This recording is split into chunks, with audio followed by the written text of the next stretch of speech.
Excellent. Everyone is in. Supervision, machine learning models, generative systems, and beyond. So the moderator for this session is Abhisekh Rana from the Cambridge SupTech Lab team. And Abhisekh will be joined today by Tuomas Ritola, the Chief Specialist, Finnish Financial Supervisory Authority, and Abhisekh Chowdhury, Manager at the Reserve Bank of India. Skumpoi, I lived in India, in Thailand for 3 years, so I'm going to try to do this right. Tana Roy-Sipon, Assistant Director of Bank of Thailand. I apologize if I'm distorting some of the names. Diana Zagiv, the Director of Advanced Analytics of the Office of Superintendent of Financial Institutions of Canada, and Vincent Lee, the Data Analytics Manager, Bank Nagara, Malaysia. So thanks to all the speakers for joining us today, and thanks to you all for joining us for our session. Abhisekh, over to you. Thank you, Simone, and thanks for introducing the speakers. So just to start, let me just give a brief overview of this session.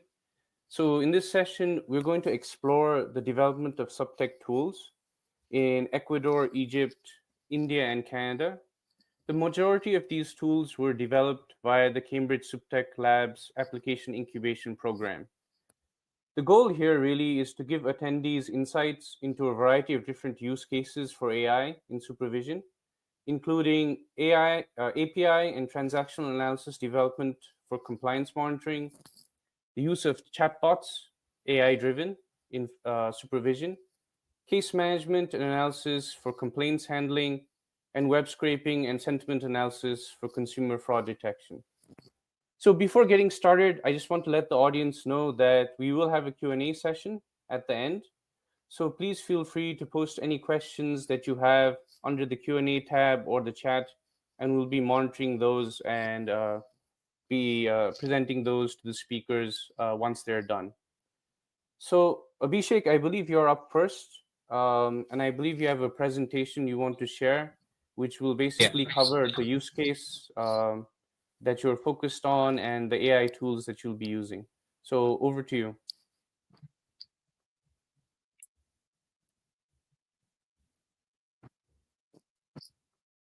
Yeah, can you see the screen right now? Yes, we can.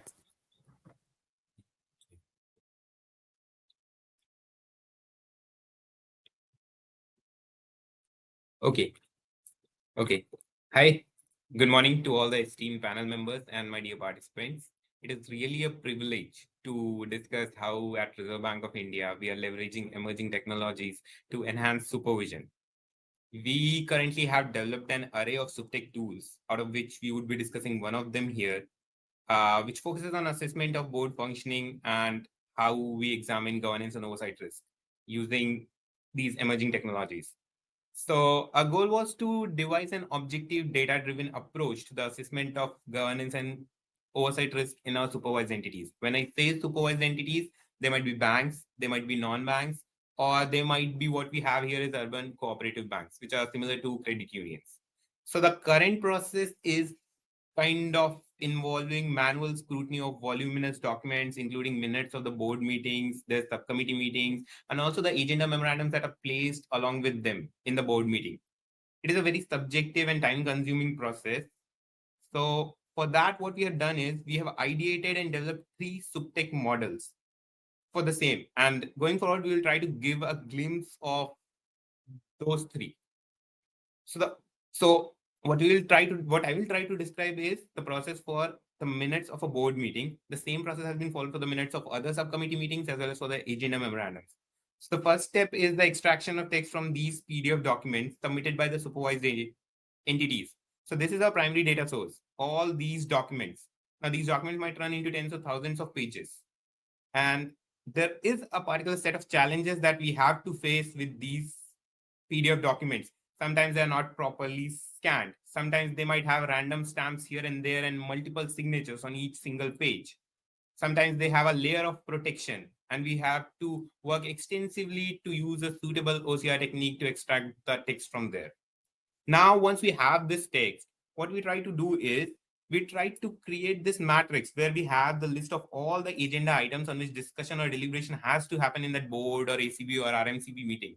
ACB means the audit committee of the board, RMCB means the risk management committee of the board, and what deliberation as captured in the meeting minutes. What deliberation has happened on those agenda items. So we create this matrix. Now we have the agenda item and all the deliberation that has happened pertaining to that agenda item. Now what we try to do is we try to create a labeled training data set. We take a set of supervised entities and their board minutes for the past few years. And we try to create a labeled training data set where we categorize each of these agenda items based on the deliberation that is happening into one of these 10 functional areas. Now, these functional areas are determined on the basis of some of our internal committee guidelines, or as we saw in literature review, these are the 10 functional areas on which most of the financial entities, the board of most of the financial entities have to focus on. So this is one categorization. Another categorization that we have. Check. Are you advancing the slides? Yeah, I'm advancing the slides. Can you not see that? Hello? No, not at the We can. moment. You can now? Yeah, we can now. Is that a specific problem some of you are facing, or is that the same with everyone? So what I will try to do is I will not try to do it in a presentation mode, but I will simply share the slides in a normal editable. If you do it, okay? if you just click on the left, and do it one by Okay. one, I think that should be fine. One by one, I will try to. Another type of categorization that we try to do is that what is the board's focus for that particular agenda item? For example, they might just be focused on monitoring and supervising, or providing accountability, or policy making, or strategy formulation. Now, what we did is we created this kind of a labeled training data set. Then we moved to traditional ML. We tried and tested a lot of ML algorithms for classification into these 10 functional areas and the focus of the board. And we tested them on the basis of their accuracy and various other metrics. And we found out that a few of them perform really well. Recently, we have also tried to test RNNs, move towards deep neural networks. But traditional ML algorithms also have performed very well. This is one of the outputs that we derive from here, the insights that we derive from here. This is bank one. Now you can see that we have categorized all the agenda items into the 10 functional areas. Now this bank has a huge problem of attrition rate. Their attrition rate is more than 40% for this financial year. But you can see that the agenda items pertaining to human resources is so less. Now this becomes a problem and concern for us as supervisors, that the board's oversight is not proper. Similarly for bank 2, they had a lot of server outages, they had a lot of cyber and digital frauds happening, but the number of agenda items pertaining to IT related issues is very less. Another insight that we draw here is that whether the board is too focused on inward looking matters like monitoring and supervising, providing accountability, or they're also outward looking like strategy formulation and policy making. So these are the kind of insights that we draw from this output, and we try to find out the outliers here. Now, to discuss another SupTech tool, I would like to invite one of my colleagues. He's a computer science engineer, Dimpesh Galot. Thank you, Abhisekh. So now we will see another SupTech tool that utilizes these board and subcommittee meetings to identify the deliberations by board on the supervisory concerns. To achieve this, basically we use two documents, which is shown here as well. The first document contains all the concerns that are flagged by RBI, stakeholders, promoters, as well as other regulatory bodies. The second document is same, the board minutes, which is used in the previous use case. So now, firstly, we convert these documents into vectorized form and compare them using various statistical techniques to find the similarity by measuring angular distance across the vectors. Now, basically, the model filters out those deliberations where the similarity score is more than the specific threshold. The snapshot of the output is also shown here. It contains supervisory concerns, the deliberations, along with the meeting details. So this basically helps the frontline supervisors to identify the seriousness of the board on these concerns, as well as the frontline supervisors directly get an access to all the deliberations at one place. So now I would like to invite my colleague Rashri to discuss another SupTech tool. Rashri is a very skilled statistician. Thank you, Dimpesh. Now we will venture into one more technique that we have developed, which involves identification of the key risk concerns that are being deliberated in board and its various subcommittee meetings. So as we all are aware, these meetings are a rich source for risk identifications. Hence, we have developed an ML tool which identifies these key risk concerns which are being deliberated in each of the minutes of the board and its various subcommittees. So the first step in achieving this objective was extraction of the text from the PDF document, in this case, board minutes or the agenda notes of the supervised entities, the process of which has already been discussed by Abhisekh at the beginning of the presentation. So I won't go through it again. Next, we have prepared a training data set. It's a comprehensive training data set which maps each and every discussion that is happening in the meeting and categorized it as per different risk areas. For the preparation of the training data set, this data set is in line with the Basel Committee on Banking Supervision guidelines, which have been specified for each kind of risk, usually credit, market, liquidity, operational, and governance. This approach to preparation of training data set ensures consistency with the international standards, as well as gives critical insights into what are the risks that are there in various financial entities. After preparation of this training data set, we train a machine learning model for preparation of the training data set and training the machine learning model. We have utilized different kinds of classification ML algorithms that can be SVM, random forest, or MNB, or ensemble techniques have been utilized and tested as per accuracy matrices and the classification reports. The training dataset that has been prepared is continuously updated, and the new risk concerns that are observed are constantly appended in this training dataset in order to make that dataset richer, as well as making the model more robust.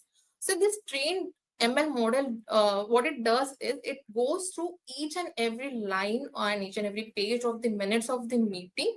It identifies what are the key risk concerns that are being deliberated there, and then it highlights it using different color. So as you can see, we have given different color for different kinds of risk. So for example, for credit risk, we have yellow, for liquidity, magenta, governance, green, and so on. To explain the crux of this model in a nutshell, so as you can see on the screen, this would be my input data or raw data. The current process of assessment that is there involves manual mining of this kind of voluminous data to identify the key risk concern, which is a Herculean task given the fact that these notes and the minutes runs in tens and thousands of pages. So what that ML model has done is, as you can see on the screen again, it has highlighted all the key risk concerns that are there in different colors. So the utilization of different colors helps us in easy identification of the risk area, as well as the prioritization of the particular concerns that are there according to their risk types. This helps our frontline supervisors to quickly go through the concerned risk areas and thereby ensuring adherence and making the compliance review process more efficient. So if I can sum it up, the model has pinpointed all the critical insights that are there in different colors while maintaining the original PDF. So if you see, this document is nothing but the original PDF, but has highlighted different risk concerns. The nature of the output that has been given by this model helps our supervisors so they can quickly go through the entire minutes and then sort the risk as per their colors while maintaining the entire context of the discussion that is happening. So this was the crux of this third technique that has been developed by us. Now to sum it up, I'd like to call Abhisekh again. So this is just a brief of the entire model flow. So what we do is we try to raise a data indent to all the supervised entities to collect all these minutes and all these documents through Daksh. Now Daksh is our own in-house advanced supervisory monitoring SupTech system. All these supervised entities submit all the data through Daksh. Now, this entire data set is processed in-house on high-end machines with encrypted drives. We have proper user access controls defined for the entire chain, and the data is disseminated to frontline supervisors on the basis of their roles and other risk specialist groups. Now, I would also like to focus upon that the entire models, all these three SupTech tools have been developed in-house, from the preparation of the training data set to developing ideation deployment of these different ML techniques. Everything has been done in-house by us. And I also want to drive this point home that this requires diverse skill sets. For example, Dimpesh, along with me here, is a computer science engineer. Rashri is a statistician. You also need someone with supervisory expertise. So this is to to create even a single SupTech tool, you need these diverse skill sets. Now, I would like to end this with here and open the floor for any questions that you might have. Thank you, Abhisekh. Thanks for that. We will be taking questions actually at the end, but I'll be moderating those. Yeah, thank you for your presentation. As a data scientist who's worked on NLP, I have a lot of questions, but we'll leave that to a later date and move on to our next speaker, who is going to be Vincent Lee, Data Analytics Manager at the Bank Negara, Malaysia. Vincent, I believe you also have a presentation you want to share? Yes, that's correct. All right, Sure, over sure. to you then. Okay, thanks, Abhisekh. Hello, everyone. It's a pleasure to be here at the Central Bank of Malaysia. I'm actually in charge of the SupTech initiatives for the supervisors of payment systems and services. We develop the tools mainly in-house using data from large value payment systems to e-money issuers, merchant acquirers, as well as money services business or the MSBs. The SupTech tools that I would like to focus on here today is mainly on the non-bank MSB sector. There'll be two tools that I'll be sharing. But before that, I just want to give a quick overview of the context in terms of the size of MSP sector in Malaysia. There are over 250 currency exchanges and remittance providers, over 800 physical outlets, and most of them are located in the big cities and border areas. As you know, MSP sector is considered higher risk for money laundering, terrorism financing, due to cash intensive as well as cross-border flows to high-risk jurisdictions. Prior to 2017, our supervisors mainly used traditional checklist approach, which is ineffective to uncover integrity concerns, untimely risk profiling. And since 2017, supervisors established the analytics unit, started with collection of transaction level data. With the transaction level data, we are able to develop SupTech tools to enhance our oversight on MSP sector. Our primary use cases are surrounding outlier detection via machine learning, as well as NLP, natural language processing, and also language model to analyze compliance reports submitted by the regulators. In terms of the data, there are two types of data, structured and unstructured. For the structured one, it's mainly transaction level remittance and currency exchange data by each outlet submitted by regulators on monthly basis. Data includes transaction details, customer profile, outlet location information. From the data, we collaborate with the supervisors to develop the relevant features as inputs for the model training. Some of the features are based on the past findings gathered by supervisors during the on-site inspection. Some of these examples, the features are like share of transaction volume by a specific period, either morning, afternoon, evening. As you know, the foot traffic is usually similar in one area. For example, a tourist-centric area, they may tend to transact on the daytime. So if there's an outlet that's transacting more in the evening, there should be a trigger for the supervisors. And typical landscape also involves like business district where there will be more corporate customers, and also tourist hotspot will be mainly foreign individuals. So we also look into the customer features as well as location features, like whether it's within 200 meters, for example, how concentrated are the MSP outlets are. So that will capture the competition and also to see whether there's any monopoly. In terms of the unstructured data, we have reports submitted on the financial information, independent compliance review by the regulators, auditors. Some of the data includes liquidity, profit and loss, capital funds, just to name a few. So these are the data that we use. So I'll just go right into the first use case. Briefly, it's about hybrid unsupervised and supervised machine learning to identify anomalies in the MSP outlets. We use hybrid because we have lack of labels on the outliers for the supervised machine learning. So normally when we have findings from the supervisors, they are of a minority. So what we do is that we use unsupervised machine learning to label the training data set. Models like isolation forest, This entire solution is allow us to label the data, and then we use a classification model to predict the anomalies. So all these are developed through open source libraries in Python. And since the machine learning can be seen as a black box, so we also employ the shape values to explain the model prediction by showing the top importance features used for each of the prediction for the supervisor's reference. To make the solution user-friendly to the non-technical supervisors, we develop a geospatial dashboard for them to map out all the anomaly outlets and also the normal outlets predicted by the model. And these two supervisors can zoom into the anomaly outlets easily for their inspection plans. Just to share one outcome from it, there was one abnormal MSP outlet identified with very low transaction value than the other peers. So when the supervisors went to the outlet, they found that they didn't capture some information into their systems. And because of that, their license has been revoked.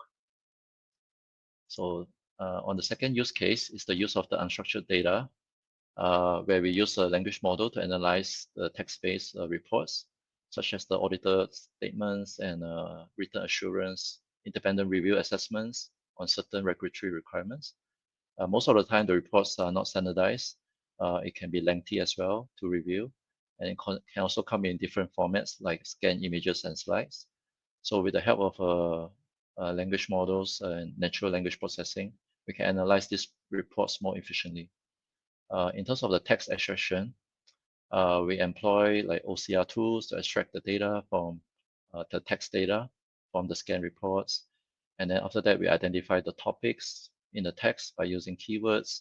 And then we use the language model to summarize the content by topic and classify the summary to see whether it is considered weak or strong compliance from the text that we got from the reports.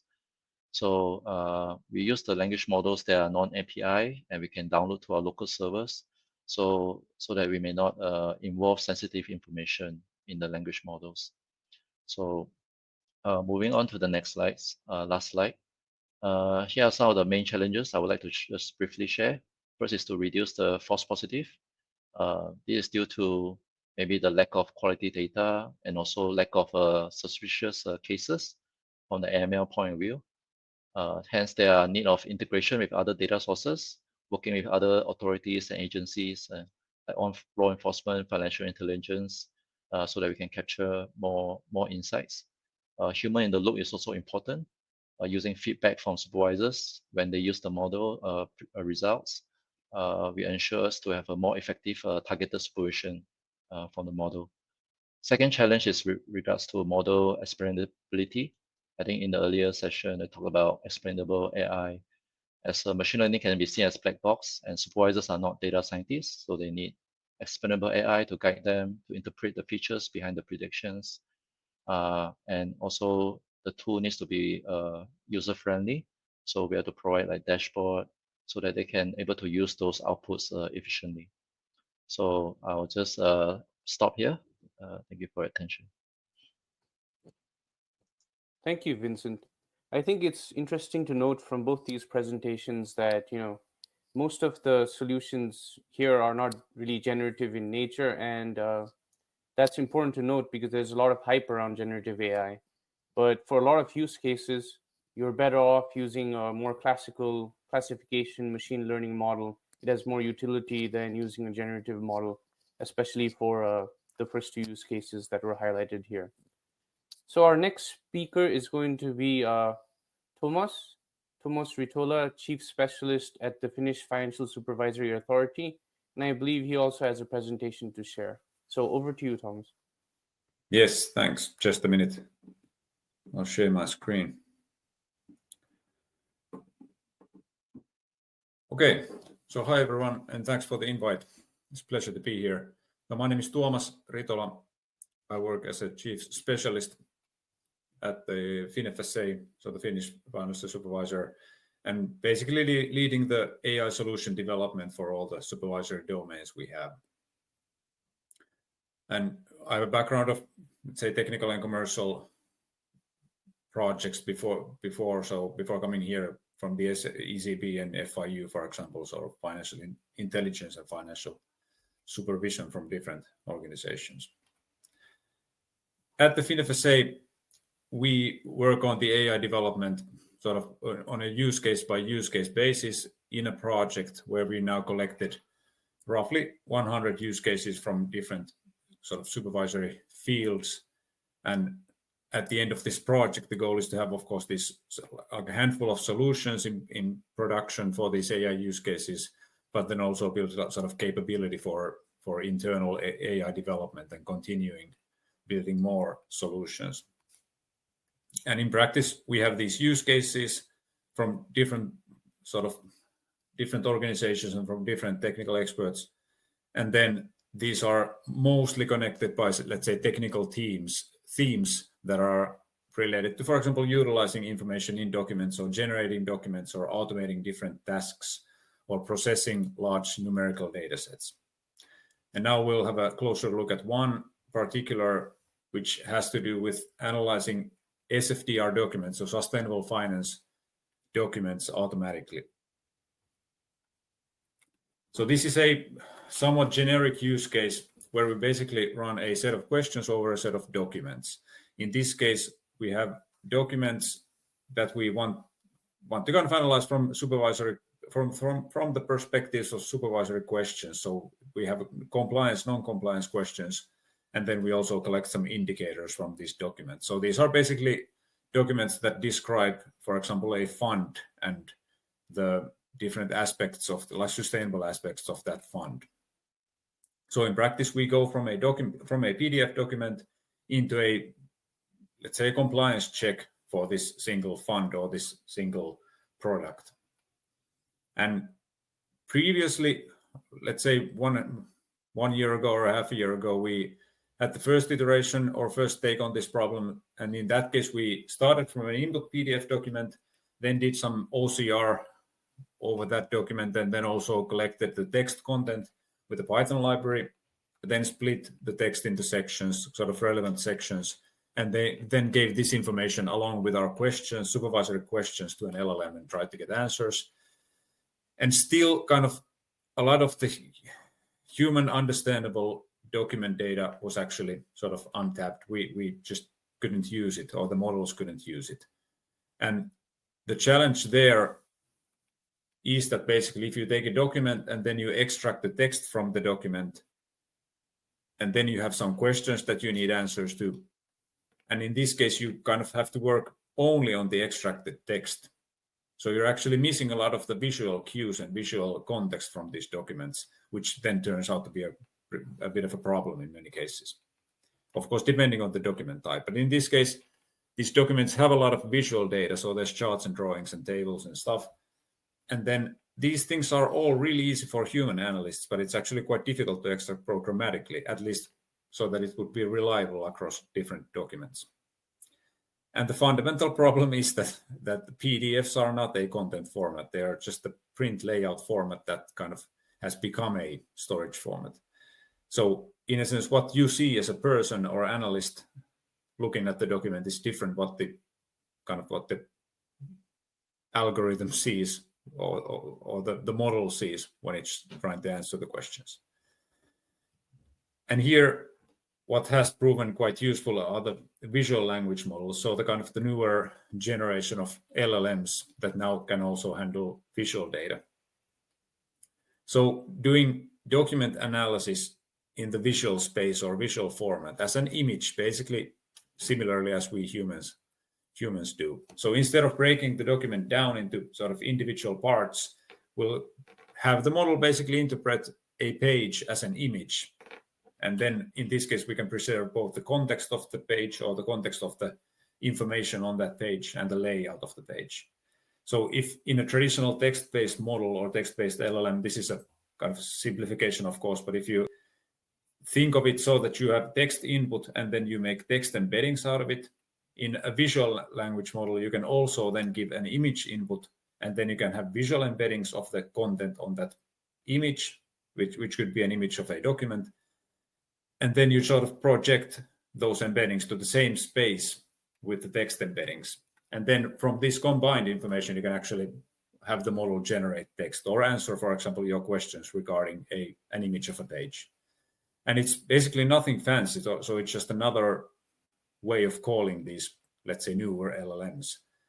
So I think if you have access to OpenAI models, you can directly test it with a GPT-4o, for example. So if this was the previous pipeline that we had for the analysis, now with visual language models, we basically just give the input PDF as images, so pages as images to the model and ask questions and get answers to those questions from the model. So it makes the processing a lot easier. And in practice, so we start from the template that we know that these companies are sort of following when they produce these documents, and then we define questions for each sections of the disclosure document. Some might be validating the quality and some might be extracting some metrics that we're interested in. And in our case, it's roughly 50 questions that we define per template. Then those questions are formatted into kind of a tree-like structure where we ask first, this is dependent on the exact type of these documents. So we need to kind of first ask certain sort of qualifying questions to know which questions are then in the end sort of relevant to post to the document. But then we'll end up with a list of 50 questions that are quite detailed. Some are really straightforward, sort of extracting a value. Some are more generic questions or require sort of analysis from the model side. And then basically we just give images of the pages of the document and the questions or the prompt to the model, and then the visual language model or the LLM outputs JSON that we then, in this case, transform into an Excel sheet, one per document. And then we can run this whole thing over a set of documents. So we basically can run it over the set of funds that we have in Finland in our supervision, and then we can sort of highlight some missing information or some non-compliant documents from the whole set. And the results and challenges, well, findings, now we've validated a bit less than 80 documents for the 49 questions that we have, and we have roughly 3% error rate across all the questions. Of course, there are sort of really easy questions and then some more challenging questions, and it also depends on, of course, the document type. But one interesting thing here is that the pipeline is a lot simpler than when we had to run sort of different OCR tools and different Python libraries to the same data to get kind of a reliable overview of the information on that document. And we ask most of the questions in a single long prompt. And for example, Anthropic's Claude seems to work a lot better for these kind of documents than OpenAI's GPT-4. And we got good results both in English and in Finnish. Some challenges that we faced, well, this has required quite a lot of testing, and I think document per document, like going from one document to another, it would require quite a lot of work. So it's not sort of something that will work 100% sort of off the shelf, but still it's quite easy in terms of data science work. And then in our case, we have a cloud transformation in the organization that's going on, and we have some issues still on how to use of external LLMs and for which data we can use that. So that has been, to some extent, a challenge. And in summary, I think this was a good quote from some forum that actually, instead of trying to convert these human-readable documents into machine-readable formats, we should train and have trained models that can understand these documents the same way that people do. I think this is really, really good point and really makes sense. And these visual models work really well for document analysis already now. And I think that in, let's say, next 6 months, these models or the next models will perform a lot better on visual data as well. So I think since these are quite the new thing, I think the first API, like the GPT-4o API, came in, I don't know, June this year. So it's relatively new thing that we can do this kind of analysis. And I definitely think that the models will get a lot better. Thank you. Thank you, Tuomas. That's quite an advanced implementation, actually. And we can go into questions on that later. So I think our next presenter is going to be Skunpoj Tharna Sofan, Assistant Director of the Bank of Thailand. And I believe you also have a deck, right, that you want to present. So I'll hand it over to you. 3 demos. So feel free to stop me if I ran over my time. Right. So Sure, let's will do. get started.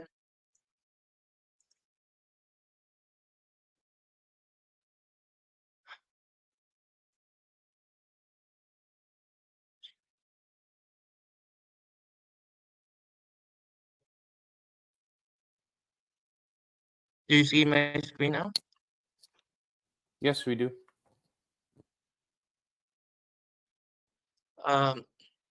Not just in the Bank of Thailand, but in Thailand, we are making AI ubiquitous.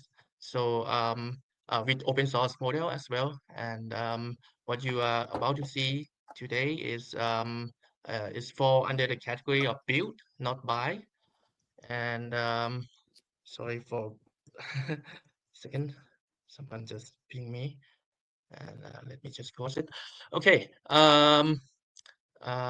The order of the demo is ordered by the stage of the development, as well as the um, the harder the challenge we demonstrate first, and then we keep the things that are about to be deployed the last, right? So this is our chatbot login. So nothing fancy now, but once we logged in, and then I'm showing some visual, and we are doing some translation, but I know that this is not that interesting, but let me tell you some story that suppose that we are having a debt release measure, and then this is what this picture is all about. All right.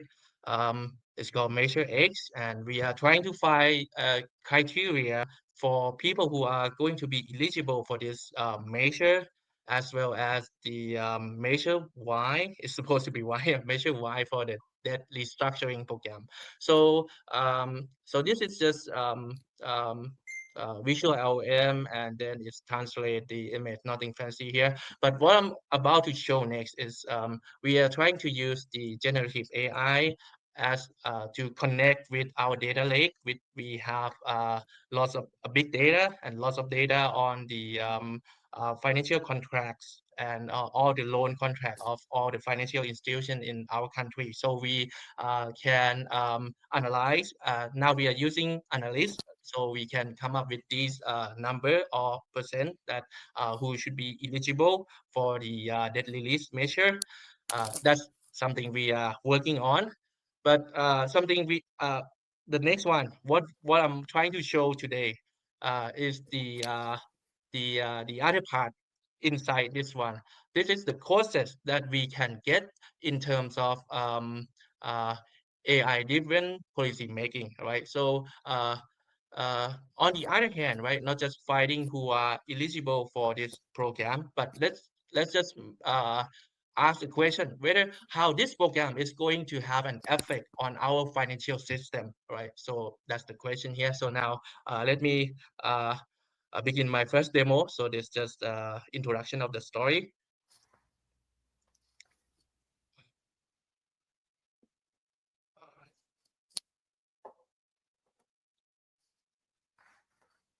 Yes, so this is what we've been working on, and it's a multi-agent chatbot. So we let me just play the demo, and then we can I can talk while uh, it's playing. So this is a multi-agent chatbot.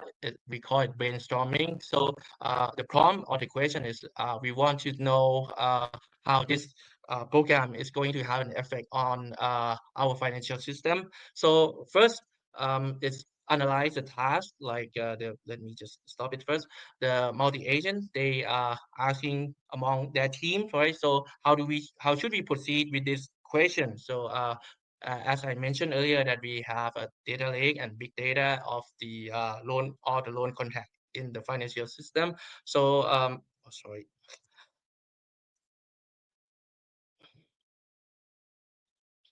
right? So they know what the data we have and what data should be used to answer this question. So it's begin by finding the what we should use for the criteria, or should use with analyzing what would be the impact on our financial system. So they know what data we have, right? They know that we need to use number of loan account with this restructuring. So it's break down the question into into multiple steps.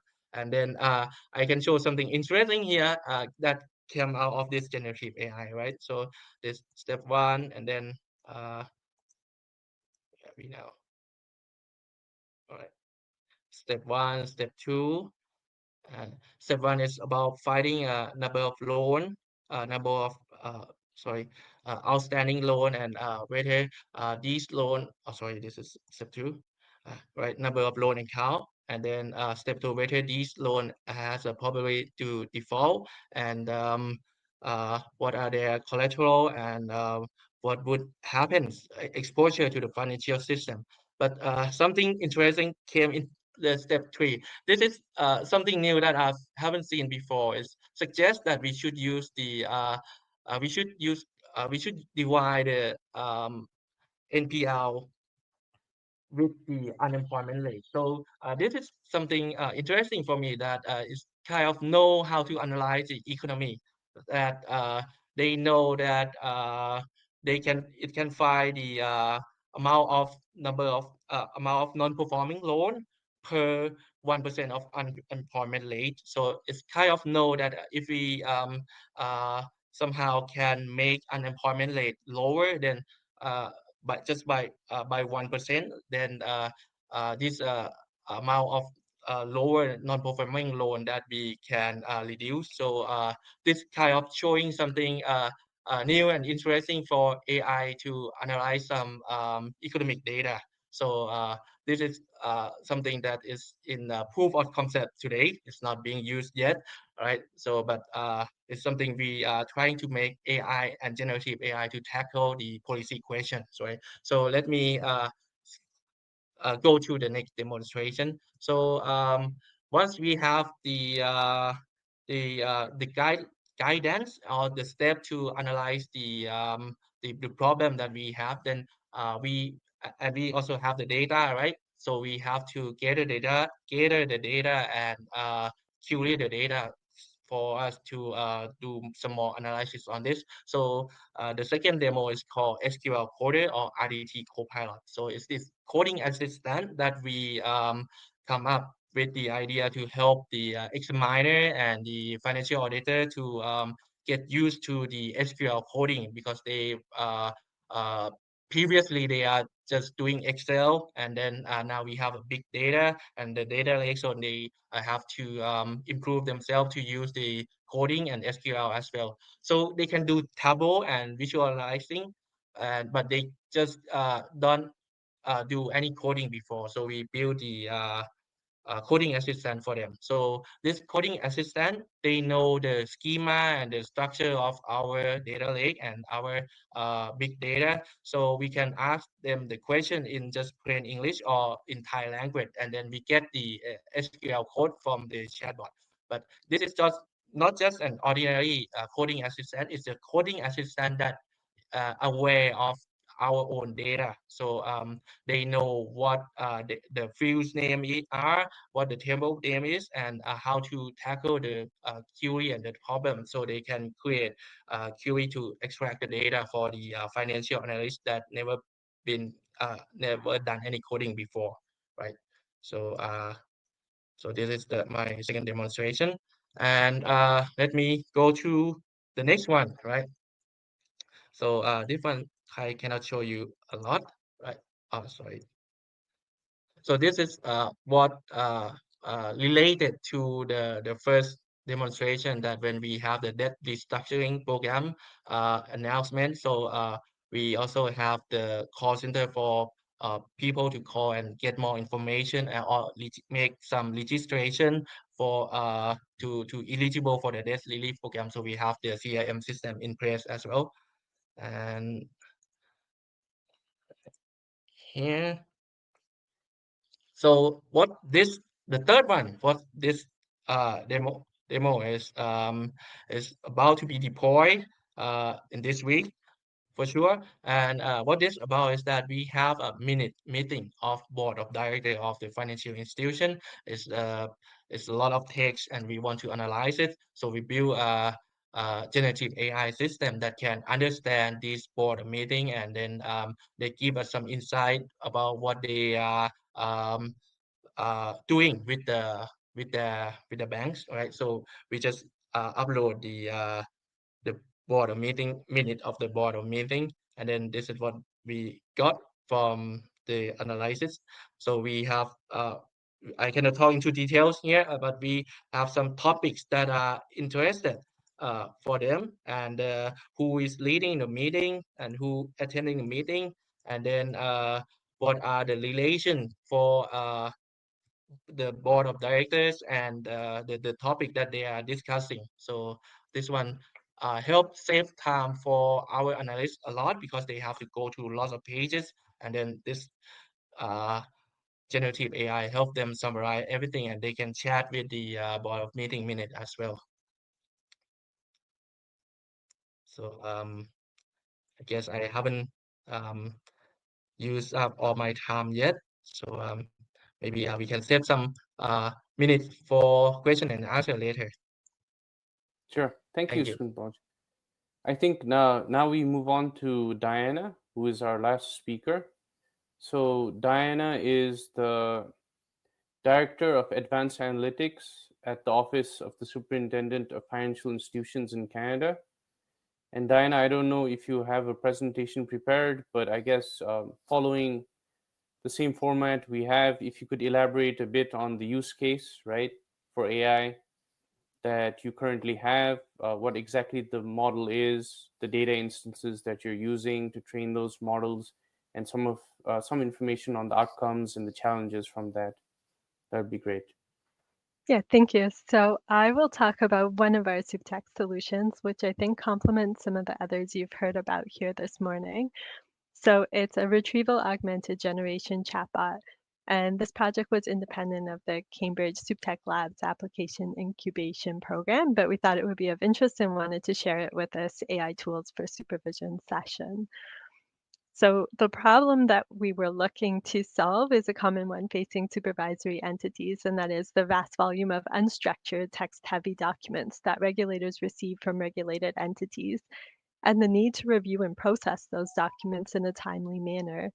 So the solution we came up with is the Retrieval Augmented Generation AI chatbot.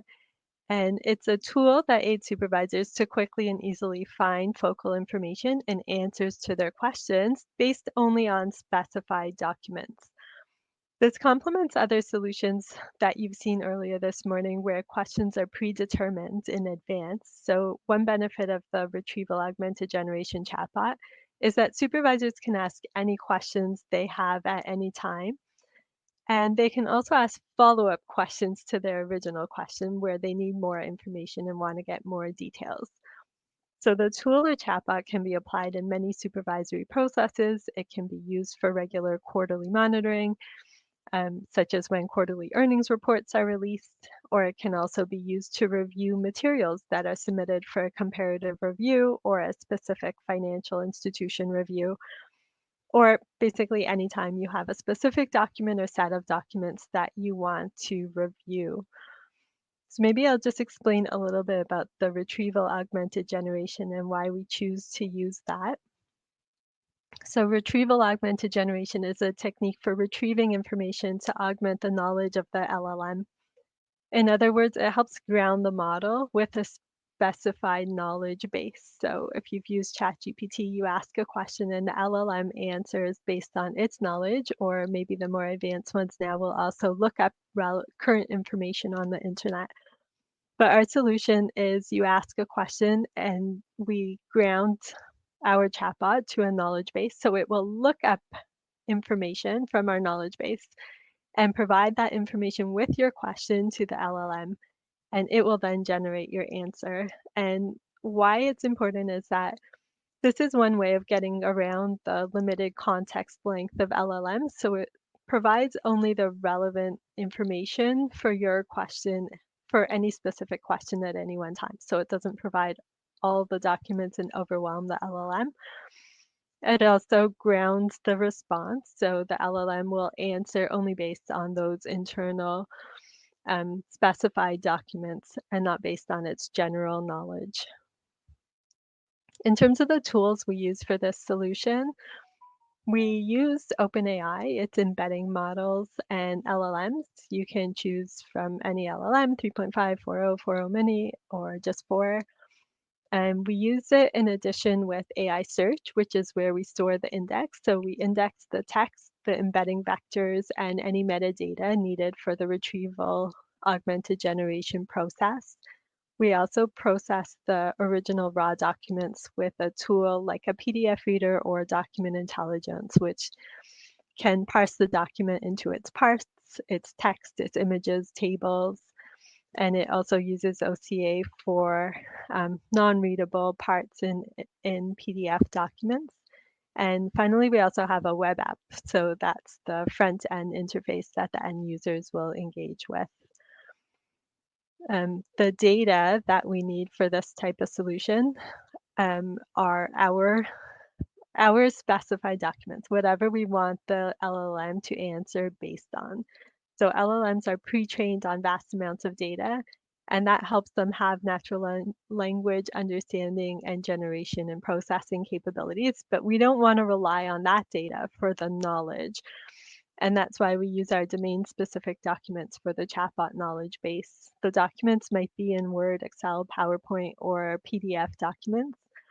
They're usually largely unstructured documents designed for human understanding and not easily machine readable.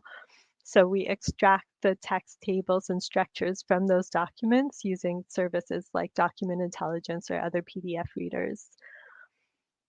In terms of challenges, there are technical challenges and there are also end user challenges, appropriate use of a chatbot. So in terms of technical challenges, the details in how you configure your solution really matter in the performance of the solution. So things like how many chunks of information are retrieved and passed to the LLM for any query. Also, your chunking strategy matters, the size of your chunks, and whether you use document-based chunking, which helps preserve some of the sections and headings and relevant information together. So those are all things to consider as well. You want to make sure you have your tables and images because a lot of information is not in the text, but in the associated images and tables. Also in setting up the role of the chatbot, you want to make sure you give it a general starting space. So if we have a chatbot on actuarial reports, we might guide the chatbot to say that it is a helpful financial actuary, or similarly, you might want to guide it to be a helpful equity analyst, and you want to let it know how to treat and how to behave. So we want ours not to generate answers that don't use the information from the knowledge base. If the information is not retrieved from the knowledge base that we specify, we would prefer that the chatbot says it does not have that information and not make up any answers. You may also want to specify how the chatbot responds. For example, the language, maybe responding in the language that the query was asked, and if it's tabular information, to return it in an HTML table. So those are all things you want to consider in specifying the role of the chatbot. And finally, the second class of challenges is appropriate use by end users. So users need to know their responsibilities, and prompting falls on the users when you have a chatbot. So with our chatbot solution, we also prepare a chatbot user guide, which covers the responsibilities of users. It also gives a brief introduction to the chatbot that explains the role that has been set. It defines what's in the knowledge base. It's important that they know, for example, if the chatbot is answering questions based only on documents from this quarter or from the whole year. And that's a use case specific decision, what goes into the knowledge base of each chatbot. And then we also provide tips for effective chatbot prompts. So users need to understand that the chatbot is grounded and limited to respond only based on the selected documents, and they shouldn't expect it to behave like ChatGPT in the public domain. It does not have access to real-time data or to current events. The chatbot is answering based on information in the documents that were processed as part of the knowledge base, and the tool does not replace the user's judgment or expertise. So we want to make sure that the reliance is on the user and not on the initial chatbot response. It may not always be accurate, the response, but we make it easy for the users. We mentioned that it's the user's responsibility to verify the information, and we make it easy for them to do because any response also comes with a citation, which states from what document and what page the chatbot is pulling its information. And they can just click on that citation, and on the right-hand panel of the app, it will present the original page of the PDF. So they can clearly see the original source information in context. So along with any images or graphs or additional information that's provided in the PDF. And we also let users know that they should be aware of automation bias and confirmation bias, and some tips on prompting, that they should be as clear and specific as possible. Maybe just in conclusion, that RAG chatbot is one of our SupTech solutions, and we're looking to build on the solution to add more automation and also processing of structured data as well.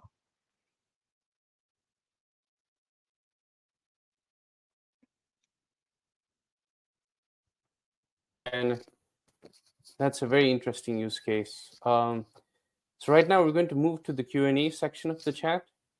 So I think the first question that we have is for Abhisekh and his team. And the question really is, how long did it take for you to develop the application that you discussed? And then more importantly, apart from using quantifiable measures, right, like accuracy, etc., what has been the impact of that? Has it led to more supervisory efficiency? For example, better dialogue with banks, more incisive measures and sanctions, etc. Yeah, definitely. And also enhance security at our end as well as from the end of the bank. So we have a better route for communication with our supervised entities in terms of data sharing and other things. Further, how much time it took and what is the likely budget, that might be a little confidential. So maybe we can engage internally, or you can approach through more formal channels for that. We would be ready to help, but then I think that the session is being recorded and I won't be able to reveal that. Sorry for that. But yeah, it definitely has improved the supervisory efficiency. I think the next question is for Tuomas and Vincent, so you can tackle it one by one. So since you're using a bunch of LLMs and quite intensive parallel computation, right? What are the resources that you're using? Is it cloud-based? Is it on-site?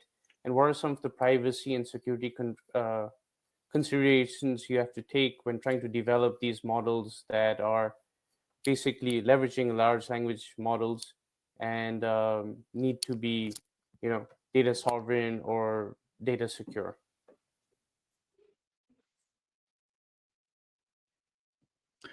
Well, in our case, as I mentioned, we're using these models on the cloud, or building all these solutions in the cloud, and that to some extent has been an issue since our cloud transformation isn't yet ready at this stage. But it seems that we can basically, there shouldn't be any limitation in the future, let's say next year, on which data we can upload to the web. So since it's a closed instance that we're operating in, so it doesn't seem to be an issue. Also, there are, of course, now like increasingly better open source LLMs, and that will of course help also with the more confidential cases. Thank you for that, Tuomas. Yeah, Vincent, do you have anything to add on that point? Yeah, I think similar to Tuomas. I think what we are using is like open source models. just for testing the results. And then if the results are good, we can scale up and use the cloud with a private cloud, so that we can use the LLM for bigger, more sensitive documents and stuff. Yeah. I guess the next question is for Skunpoj and Diana, right? You've both gone through your use cases. How important is the data, right? So Diana, in your use case, you're limiting the data that the LLM has access to, right?